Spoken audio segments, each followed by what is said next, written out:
જય શ્રી કૃષ્ણ. પુષ્ટિપંથ ચેનલમાં આપ સૌ ભગવદીય વૈષ્ણવોનું હાર્દિક સ્વાગત છે. અગાઉના સત્સંગમાં આપણે શ્રી મહાપ્રભુજીના પ્રથમ 9 શ્લોકો અને પહેલા 13 દિવ્ય નામોનો અત્યંત અદ્ભુત મહિમા શ્રવણ કર્યો હતો. પણ ક્યારે એવો વિચાર આવ્યો છે કે જે પ્રભુ અનંત કોટી બ્રહ્માંડના નાયક છે, જે સંપૂર્ણપણે પવિત્ર અને સમર્થ છે, તેઓ આપણા જેવા સામાન્ય જીવોના ઘરમાં પધારીને ભૂખ, તરસ કે શ્રમનો અનુભવ શા માટે કરે છે? બરાબર. યા તો જે પ્રભુ અનહદ કૃપાળુ છે, તેઓ ક્યારેક ક્રોધિત થઈ શકે ખરા? એટલે આજે આપણે આ જ વિરોધાભાસ અને ગૂઢ રહસ્યોને ખોલવાના છીએ. આજે શ્લોક 10 થી 17 સુધીના એટલે કે 14 થી 46 દિવ્ય નામોની યાત્રા કરવાની છે. આ યાત્રા સાક્ષાત શ્રી મહાપ્રભુજીના શ્રીઅંગ અને તેમના ભક્ત વત્સલ ભાવનું દર્શન કરાવશે. તો ચાલો પ્રભુના શ્રી ચરણોમાં ધ્યાન ધરીને આજ્ઞા લઈએ. સાચી વાત છે. અને આ યાત્રા ખરેખર અદ્ભુત રહેવાની છે. જુઓ, આ દિવ્ય નામો કોઈ સામાન્ય શબ્દોની યાદી નથી. દરેક નામ એક સંપૂર્ણ પુષ્ટિ સિદ્ધાંત છે. બિલકુલ. આ નામોનું શ્રવણ આપણને એ સમજ આપે છે કે આપણે પ્રભુની સેવામાં કેવી રીતે જોડાવું જોઈએ અને પ્રભુ આપણો સ્વીકાર કેવી રીતે કરે છે. હા, તો 10મા શ્લોકથી જ આ યાત્રાનો પ્રારંભ કરીએ.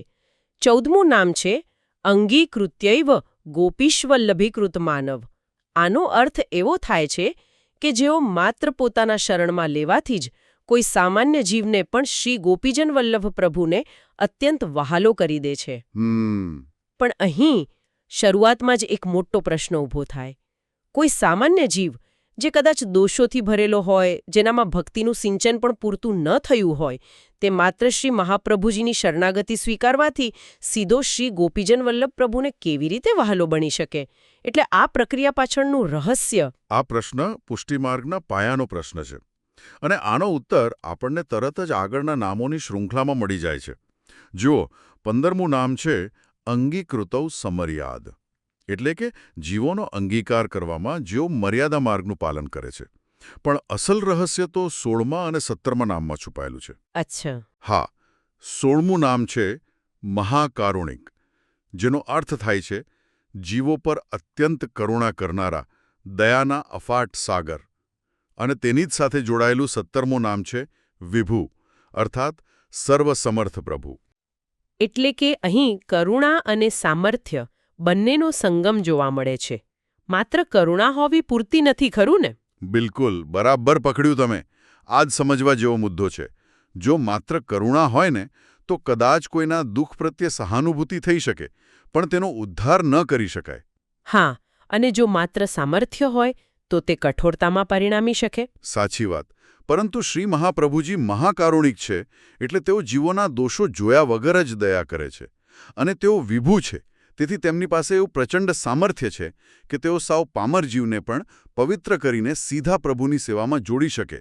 પ્રભુ એ જુએ છે કે આ જીવ શ્રી મહાપ્રભુજીના શરણમાં છે, એટલે તેઓ તેને સ્વીકારી લે છે. અરે, આ ખરેખર હૃદયને સ્પર્શી જાય તેવી વાત છે. જીવની પોતાની કોઈ યોગ્યતા નથી, પણ શરણાગતિ જ સૌથી મોટી લાયકાત બની જાય છે. બિલકુલ.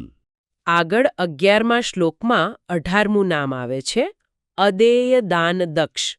એટલે કે જે વસ્તુ કોઈ આપી ન શકે તેવા અત્યંત દુર્લભ ભગવત સ્વરૂપનું દાન આપવામાં જેઓ ચતુર છે. હા, અને આ દાન આપવા પાછળનું કારણ 19મા નામમાં સ્પષ્ટ થાય છે. 19મું નામ છે મહોદાર ચરિત્રવાન, જેમનું ચરિત્ર અત્યંત ઉદાર છે. આ કોઈ સામાન્ય ઉદારતા નથી. લૌકિક જગતમાં કોઈ ધન કે સત્તા આપી શકે, પણ સાક્ષાત પ્રભુના શ્રીઅંગની સેવાનો અધિકાર આપવો એ બ્રહ્માંડની સૌથી મોટી ઉદારતા છે. સાચી વાત. હવે 20મું નામ બહુ જ રસપ્રદ છે અને એક વિરોધાભાસ રજૂ કરે છે. 20મું નામ છે પ્રાકૃતાનુકૃતિ વ્યાજ મોહિતાસુર માનુષ.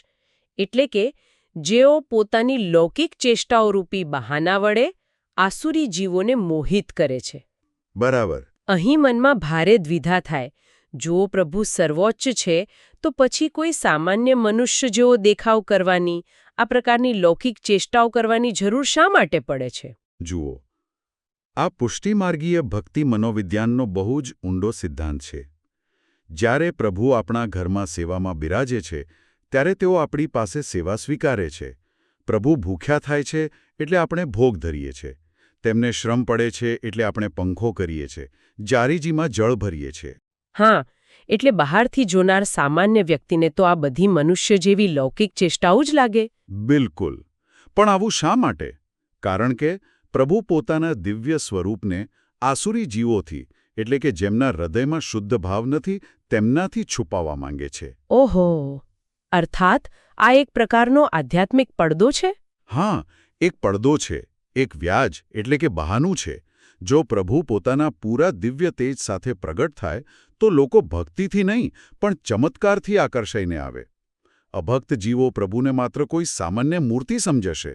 પણ જે પુષ્ટિ જીવ છે, જેના હૃદયમાં ભક્તિનો ભાવ છે, તેને જ આ લૌકિક ચેષ્ટાઓ પાછળનું સાક્ષાત અલૌકિક સ્વરૂપ દેખાશે. અરે વાહ! આ ખરેખર અદ્ભુત વ્યવસ્થા છે. અભક્તો માટે માયાનો પડદો અને ભક્તો માટે કૃપાનો દરવાજો. સાચી વાત. પણ જ્યારે પ્રભુ આવા પડદા પાછળ બિરાજે છે ત્યારે સામાન્ય જીવ સેવામાં પવિત્રતા કેવી રીતે જાળવી શકે? તેનો જવાબ 12મા શ્લોકના નામોમાં છે. 21મું નામ છે વૈશ્વાનર અર્થાત સાક્ષાત અગ્નિ સ્વરૂપ. 22મું નામ છે વલ્લભાખ્ય એટલે કે શ્રી વલ્લભ એવા નામવાળા. હા, પછી 23મું નામ સદ્રૂપ એટલે ઉત્તમ સ્વરૂપવાળા અને 24મું નામ છે હિતકૃત્સ્તામ એટલે કે સત્પુરુષોનું હિત કરનારા. મને આ 21મા નામ વૈશ્વાનર પરથી એક બહુ સુંદર ઉદાહરણ યાદ આવે છે. અચ્છા, કયું ઉદાહરણ? અગ્નિનો મૂળભૂત સ્વભાવ છે કે તે કોઈપણ વસ્તુને બાળીને પવિત્ર કરી દે છે. અગ્નિ પાસે કચરો લઈ જાઓ કે સુગંધી ચંદન, તે ભેદભાવ નથી કરતો. બંનેને પોતાના જેવું અગ્નિનું જ સ્વરૂપ આપી દે છે. બહુ સચોટ વિશ્લેષણ છે. શ્રી મહાપ્રભુજી સાક્ષાત વૈશ્વાનર એટલે કે અગ્નિ સ્વરૂપ છે. જીવ ભલે ગમે તેટલો દોષિત હોય પણ જ્યારે તે શ્રી વલ્લભના ચરણોમાં શરણ લે છે ત્યારે નામ નિવેદન અને બ્રહ્મ સંબંધ દ્વારા તેના સર્વ દોષો એ આધ્યાત્મિક અગ્નિમાં ભસ્મ થઈ જાય છે. એટલે જીવ પ્રભુની સેવા માટે યોગ્ય બની જાય છે. બિલકુલ. અને આ પવિત્રતા પ્રાપ્ત કર્યા પછી સેવા કેવી રીતે કરવી તે 25મા નામમાં દર્શાવ્યું છે. જન શિક્ષા કૃતે કૃષ્ણ ભક્તિ કૃત એટલે કે લોકોને માર્ગ બતાવવા અને શિક્ષા આપવા માટે જ પોતે શ્રી કૃષ્ણની ભક્તિ કરનારા. અને 26મું નામ છે અખિલેષ્ટ દદ જે ભક્તોની સર્વ મનોકામનાઓ પૂર્ણ કરે છે. હા, 25મું નામ દર્શાવે છે કે શ્રી મહાપ્રભુજી માત્ર ઉપદેશ નથી આપતા પણ પોતે આચરણ કરીને માર્ગ બતાવે છે. પોતે સ્વહસ્તે સામગ્રી સિદ્ધ કરી ભક્તિભાવથી શ્રીઅંગની સેવા કરી. આ બધું આપણને ભક્તિનો આદર્શ માર્ગ શીખવવા માંડે છે. હા, ક્રિયા દ્વારા આપવામાં આવેલું આ સૌથી મોટું શિક્ષણ છે. ચાલો હવે 13મા શ્લોક તરફ જઈએ. 27મું નામ આવે છે સર્વલક્ષણ સંપન્ન અર્થાત પ્રભુના તમામ દિવ્ય લક્ષણોથી યુક્ત. 28મું નામ શ્રી કૃષ્ણ જ્ઞાનદદ જે શ્રી કૃષ્ણના સાચા સ્વરૂપનું જ્ઞાન આપે છે. બરાબર. 29મું નામ છે ગુરુ જે સમગ્ર જગતનું અજ્ઞાન દૂર કરનારા સાચા જગતગુરુ છે. 30મું નામ સ્વાનંદ તુંદિલ અર્થાત પોતાના જ આનંદથી પરિપૂર્ણ અને 31મું નામ છે પદ્મદલાયત વિલોચન અર્થાત કમળના પાંદડા સમાન વિશાળ નેત્રોવાળા. અહીં 30મું અને 31મું નામ એક બહુ સુંદર દૃશ્ય ઊભું કરે છે. ખરેખર આ બંને નામો વચ્ચેનો સંબંધ બહુ ઊંડો છે. 30મું નામ સ્વાનંદ તુંદિલ દર્શાવે છે કે તેઓ નિજાનંદમાં સંપૂર્ણ પરિપૂર્ણ છે, જેને કોઈ વસ્તુની જરૂર નથી. પરંતુ આવું હોવા છતાં તરત જ 31મું નામ આવે છે પદ્મદલાયત વિલોચન. હા, તો તેમના નેત્રો કમળ સમાન વિશાળ શા માટે છે? કારણ કે ભલે તેઓ નિજાનંદમાં પરિપૂર્ણ હોય છતાં જ્યારે તેમની નજર કોઈ પુષ્ટિ જીવ પર પડે છે ને ત્યારે એ વિશાળ નેત્રોમાંથી કૃપાની અને કરુણાની અવિરત વર્ષા થાય છે. એ કમળ સમાન નેત્રોના દર્શન માત્રથી જીવના હૃદયમાં ભક્તિનો સંચાર થઈ જાય છે. અરે વાહ! આ વર્ણન સાંભળીને તો આંખો સામે એ વિશાળ અને કરુણામય નેત્રોના પ્રત્યક્ષ દર્શન થઈ રહ્યા હોય એવો અહેસાસ થાય છે. હાજી. હવે 14મા શ્લોક તરફ આગળ વધીએ. 32મું નામ છે કૃપાદ્રુગ વૃષ્ટિ સમૃષ્ટ દાસ દાસી પ્રિય એટલે કે પોતાની કૃપા દૃષ્ટિથી પ્રસન્ન થયેલા સેવકોને જેઓ અત્યંત પ્રિય છે. 33મું નામ પતિ અર્થાત સર્વ જીવોના સ્વામી. પણ પછી 34મું નામ આવે છે જે બહુ આશ્ચર્ય પમાડે તેવું છે. રોષ દૃક્પાત સંપ્લુષ્ટ ભક્ત દ્વિડ એટલે કે પોતાની ક્રોધિત દ્રષ્ટિ માત્રથી ભક્તોના દ્વેષીઓનો નાશ કરનારા. અને 35મું નામ છે ભક્ત સેવિત અર્થાત ભક્તો દ્વારા સદાય સેવિત. મને અહીં એક ગૂંચવણ થાય છે. શું ગૂંચવણ? આપણી અત્યાર સુધી તેમની અખૂટ કરુણા અને પદ્મ સમાન નેત્રોમાંથી વરસતા પ્રેમની વાત કરી. તો પછી જે પ્રભુ આટલા બધા કૃપાળુ છે તેઓ ક્રોધ કેમ કરે છે? આ રોષનો ભાવ તેમની પ્રકૃતિથી વિપરીત નથી લાગતો? આ બહુ જ સ્વાભાવિક પ્રશ્ન છે. પણ આ ક્રોધની પ્રકૃતિ લૌકિક ક્રોધ કરતાં સાવ અલગ છે. ક્રોધ કોના પર છે? ભક્ત દ્વેડ એટલે કે જેઓ ભક્તોનો દ્વેષ કરે છે. પ્રભુ પોતાના અપમાનથી ક્યારેય ક્રોધિત નથી થતા. અચ્છા. હા, પણ જ્યારે પોતાના વહાલા ભક્તોને તકલીફ પડતી જુએ છે ને ત્યારે તેઓ સહન નથી કરી શકતા. આ તેમનો ક્રોધ નથી, આ તેમની ભક્ત વત્સલતા છે. જેમ એક માતા પોતાના બાળકના રક્ષણ માટે સિંહણ બની જાય છે તેમ પ્રભુ પોતાના સેવકોના રક્ષણ માટે ક્રોધિત દ્રષ્ટિ કરે છે. ઓહો, એટલે આ ક્રોધની પાછળ પણ અનહદ પ્રેમ જ છુપાયેલો છે. ભક્તો પ્રત્યેના પ્રેમની આ પરાકાષ્ઠા છે. બિલકુલ. હવે 15મા શ્લોકમાં જઈએ. અહીં એક એવો વિરોધાભાસ આવે છે જે પુષ્ટિમાર્ગીય સેવાનું હાર્દ છે. 36મું નામ છે સુખસેવ્ય એટલે કે જેમની સેવા ખૂબ જ સુખપૂર્વક અને સરળતાથી થઈ શકે છે. બરાબર. અને તરત જ 37મું નામ આવે છે દુરારાધ્ય, જેનો અર્થ થાય છે કે જેમની આરાધના અથવા પ્રસન્નતા પ્રાપ્ત કરવી અત્યંત કઠિન છે. તો પ્રભુ સુખસેવ્ય પણ છે અને દુરારાધ્ય પણ છે. આવું કેવી રીતે? જુઓ, આ બંને નામો પુષ્ટિમાર્ગનો પ્રાણ છે. સુખસેવ્યનો અર્થ એ છે કે શારીરિક રીતે પ્રભુની સેવા કરવી બહુ સરળ છે. આપણે આપણા ઘરમાં રહીને સુંદર સામગ્રી સિદ્ધ કરવી, સમયસર જારીજી ભરવા, પ્રેમથી ભોગ ધરવો, પ્રભુને શ્રમ ન પહોંચે તેનું ધ્યાન રાખવું, આ બધી ક્રિયાઓ અત્યંત સુખદ છે. હા, એ તો સમજી શકાય તેવું છે કે ક્રિયા સરળ છે. પણ તો પછી દુરારાધ્ય કેમ? કારણ કે શારીરિક સેવા તો કોઈ પણ કરી લે, પણ પ્રભુ માત્ર ક્રિયાથી પ્રસન્ન નથી થતા. તેઓ પ્રસન્ન થાય છે માત્ર ને માત્ર શુદ્ધ ભાવથી. આપણી નિખાલસતા, આપણો અહંકાર શૂન્ય થવો અને પ્રભુ સિવાય બીજી કોઈ કામના ન હોવી, આ બધું કેળવવું અત્યંત કઠિન છે. જ્યાં સુધી શુદ્ધ ભાવ નથી આવતો ત્યાં સુધી પ્રભુની પ્રસન્નતા મળવી મુશ્કેલ છે. એટલે માનસિક રીતે તેઓ દુરારાધ્ય છે. એટલે કે હાથથી સેવા કરવી સરળ છે પણ હૃદયથી સેવા કરવી અત્યંત કઠિન છે. અદ્ભુત સમજૂતી. ચાલો આગળ વધીએ. 38મું નામ છે દુર્લભાંગ્રી સરોરુ એટલે કે જેમના ચરણ કમળની પ્રાપ્તિ અત્યંત દુર્લભ છે. સાચી વાત. 39મું નામ ઉગ્ર પ્રતાપ એટલે કે અત્યંત મહાન પ્રતાપવાળા. અને 40મું નામ છે વાક સીધુ પુરિતાશેષ સેવક અર્થાત પોતાના વચનામૃતથી સર્વ સેવકોને તૃપ્ત કરનારા. પ્રભુની વાણીમાં જ એવું અમૃત છે જે જીવની તરસ છીપાવી દે છે. બિલકુલ. અને હવે આપણે આવીએ છીએ 16મા શ્લોક પર. આ શ્લોકમાં પુષ્ટિમાર્ગનો સૌથી ગૂઢ સિદ્ધાંત પ્રગટ થાય છે. 41મું નામ છે શ્રી ભાગવત પિયુષ સમુદ્ર મંથન ક્ષમ એટલે કે શ્રીમદ ભાગવત રૂપી અમૃતના સમુદ્રનું મંથન કરવામાં સમર્થ. હા.